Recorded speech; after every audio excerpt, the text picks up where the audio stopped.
जी अस्सलाम वालेकुम। उम्मीद है कि आप सब खैरियत से होंगे। हम लोगों ने अपना जो लेक्चर स्टार्ट किया हुआ था जिसमें हमारी एंडिंग हुई थी, लेक्चर नंबर 6 जो था वो हमारा बेसिकली लेक्चर नंबर 6 हमारा डिस्कवरी ऑफ वाइटसिस के ऊपर था, और लेक्चर नंबर 5 जो था वो हमारा इंट्रोडक्शन ऑफ वाइटसिस पे था। तो आज जो हम लोगों ने डिस्कशन करनी है वो हमने करैक्टरिस्टिक्स ऑफ वाइटसिस के अबाउट करनी है।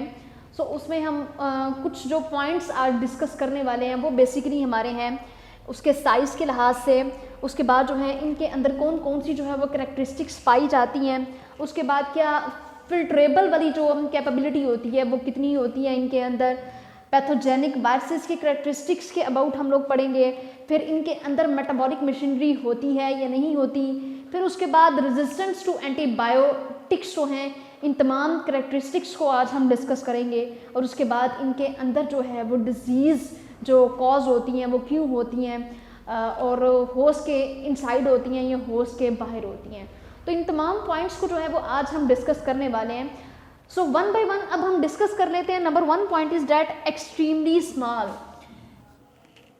वायरसेस के जो करैक्टरिस्टिक्स हैं उसमें जो इसका पहला करैक्टर है वो ये है कि ये एक्सट्रीमली स्मॉल होते हैं। ये इतने स्मॉल होते हैं कि ये हमें नेकेड आई से नज़र नहीं आते, इनको देखने के लिए हमें माइक्रोस्कोप की जो है वो ज़रूरत पड़ती है। सो इनके अगर साइज़ की हम बात करें, एक्सट्रीमली स्मॉल हैं ये, और जो इनका साइज़ है उसमें 2 टाइप्स के जो हैं वो वायरसेस हैं। एक टाइप का जो वायरस है वो पॉक्स वायरस हम इसको बोलते हैं, और जो दूसरा है वो पैरवो वायरसेस है। अब जो पॉक्स वायरस है इसका जो साइज होता है वो 250 नैनोमीटर होता है, और अगर पैरवो वायरसेस की बात करूं तो उसका जो साइज होता है वो 20 नैनोमीटर होता है। सो ये 2 टाइप्स के जो वायरसेस हैं वो बताए गए हैं कि इनका साइज इतना छोटा होता है कि पैरवो वायरस जो है वो 20 नैनोमीटर है, और जो पॉक्स वायरस है वो 250 नैनोमीटर जो है वो स्मॉल है। उसके बाद जो है वो ऑब्लिगेट इंट्रासेलुलर जो पैरासाइट्स होते हैं, बेसिकली ऑब्लिगेट इंट्रासेलुलर पैरासाइट्स जो हैं वो अपने होस्ट के अंदर, इनकी ये करैक्टरिस्टिक्स है कि ये ऑब्लिगेट इंट्रासेलुलर पैरासाइट्स हैं कि ये अपने होस्ट के अंदर ही रिप्रोडक्शन का प्रोसेस करते हैं, वहीं पे ये सर्वाइव करते हैं। तो अगर आप इसको होस्ट से बाहर निकाल देते हैं तो ये सर्वाइव नहीं करेंगे। सो जिसकी वजह से इस करैक्टर की बिना पे इसको जो है वो ऑब्लिगेट इंट्रासेलुलर पैरासाइट बोला जाता है। फिल्ट्रेबल एबिलिटी की अगर मैं बात करूं तो हम लोगों ने डिस्कवरी के अंदर एक जो है यहाँ पे मैं रिकॉल कर देती हूँ कि लेवानोविस्की ने ये कहा था, जिसमें डिफरेंस हम पढ़े थे, एक इवानोविस्की और एक लेवानोविस्की 2 साइंटिस्ट होते, उनमें जो डिफरेंस ये था, मैं सिर्फ आज जो वो बात करूंगी, डिस्कवरी में हम लोगों ने जो है ये डिटेल में ये चीज़ों को हमने पढ़ा, यहाँ पे मैं सिर्फ रिकॉल करना चाहती हूँ लेवानोविस्की का काम को कि उसने वो जो टोबैको मोज़ेक वायरस था उसके लीव्स के ऊपर जो सैप नज़र आ रहा था, बेसिकली उस सैप को उसने एक्सट्रैक्ट किया वहाँ पे और फिर उसको फिल्टर करने की कोशिश की, लेकिन फिल्टर पेपर लगाने के थ्रू भी जब उसको उसके अंदर फिल्ट्रेबल की जो एबिलिटी है कि उसने जो है वो तमाम इम्प्योरिटीज़ को जो है वो रिमूव कर देना है, लेकिन फिल्टर करने के बाद भी देखा गया कि उस फिल्टर पेपर में से जो थे वो वायरसेस रिमूव ना हो सके, उस फिल्टर पेपर में से भी उन पोर्ट्स के थ्रू भी वायरसेस जो थे वो गुजर गए थे। सो यहाँ पे जो फिल्ट्रेबल इनकी जो एबिलिटी है और जो कैपेबिलिटी है वो 10 to 1000 टाइम्स होती है, वो 10 to 1000 टाइम्स होती है, वो स्मॉलर होती है देन बैक्टीरिया। सो इनकी फिल्ट्रेबल एबिलिटी जो है वो 10 to 1000 टाइम्स स्मॉलर है देन बैक्टीरिया।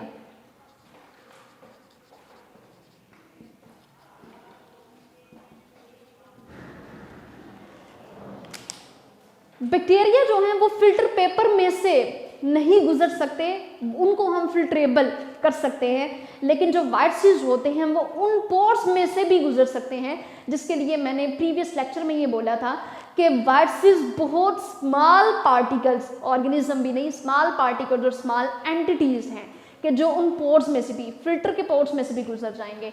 अब नेक्स्ट जो हमारा पॉइंट है वो है पैथोजेनिक वायरसेस की अगर बात करूँ तो ड्यूरिंग रिप्रोडक्शन होस्ट सेल्स के अंदर जो वायरसेस होते हैं वो डिजीज़ कॉज करते हैं। होस्ट सेल के अंदर रह करके जो है ये वहाँ पे बीमारियाँ जो है वो फैला देते हैं, जिसकी वजह से ये पैथोजेनिक इनको जो है वो वाइट सिस का नाम दिया जाता है, कि जिसकी बॉडी के अंदर एक दफ़ा घुस जाएंगे वहाँ पे ये बीमारियाँ फैला देते हैं और फिर स्पेयर कंडीशन में ये होता है कि इंसान की डेथ हो जाती है। सो विदाउट होस्ट ना बीमारी फैला सकते हैं ना सर्वाइव कर सकते हैं। यहाँ पे एक बहुत इंपॉर्टेंट पॉइंट है जो कि लैक ऑफ मेटाबॉलिक मशीनरी है, कि इनके अगर हम मेटाबॉलिक मशीनरी की बात करते हैं तो इनका जो अपना लैक मेटाबॉलिक मशीनरी जो होती है, इनके अपने न्यूक्लिक एसिड या प्रोटीन्स की अगर बात करूं तो ये इनके अंदर ये कैपेबिलिटी नहीं होती कि ये अपनी मेटाबॉलिक मशीनरी जो है वो अपने ही न्यूक्लिक एसिड को या प्रोटीन्स को जो है वो बॉडी के प्रोटीन्स होते हैं उनको ये प्रोवाइड कर सकें।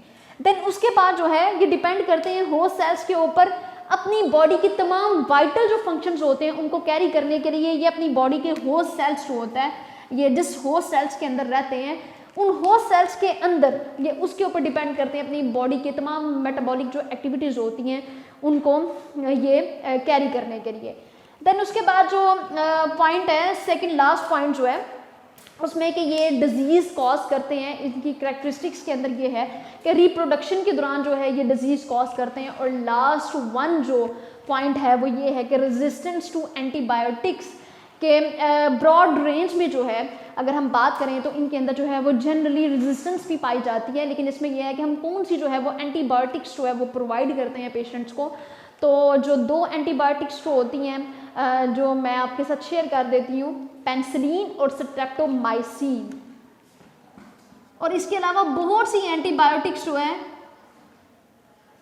Penicillin and streptomycin.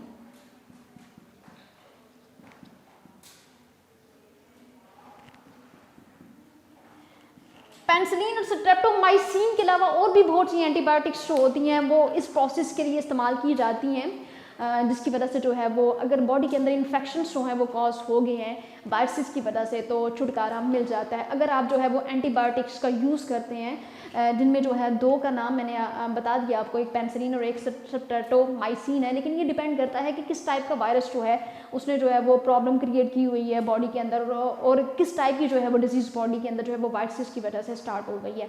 So it's all about the characteristics of viruses. और ये वायरसेस के बारे में जितनी भी आज डिस्कशन हुई है ये तमाम उनकी जो है वो करैक्टरिस्टिक्स हैं। ऐसा नहीं है कि वायरसेस के अगेंस्ट अगर उन्होंने डिजीज़ कॉज की है, क्योंकि ये इन्फेक्शियस एजेंट्स हैं, तो अगर उन्होंने डिजीज़ कॉज की है तो उससे छुटकारा नहीं मिल सकता। अगर आप एंटीबायोटिक्स का यूज़ करते हैं तो एंटीबायोटिक्स यूज़ करने के बाद जो है वो बॉडी को रेजिस्टेंस जो है वो मिल जाती है और वायरसेस से जो है वो छुटकारा मिल जाता है। तो इंशाल्लाह जो है ये हम नेक्स्ट जो है वो अपने टॉपिक के अंदर इसके स्ट्रक्चर को लेकर के बात करेंगे और इसकी जो है वो वायरॉन्स क्या होते हैं, प्रायोन्स क्या होते हैं और वायरसेस की क्लासिफिकेशन को हम लोगों ने जो है वो डिस्कस करना है। तो दुआओं में याद रखिएगा। होप सो कि आपको समझ आ गई होगी। अल्लाह ताला आपका और मेरा हामी और नासिर हो। ओके, अल्लाह हाफिज़। वीडियो पसंद आई तो लाइक करें, अपनी राय कमेंट करें। ऐसे ही मजीद वीडियोस के लिए हमारा चैनल सब्सक्राइब करें और बेल का आइकन दबाएं ताकि आपको हर वीडियो का नोटिफिकेशन मिलता रहे।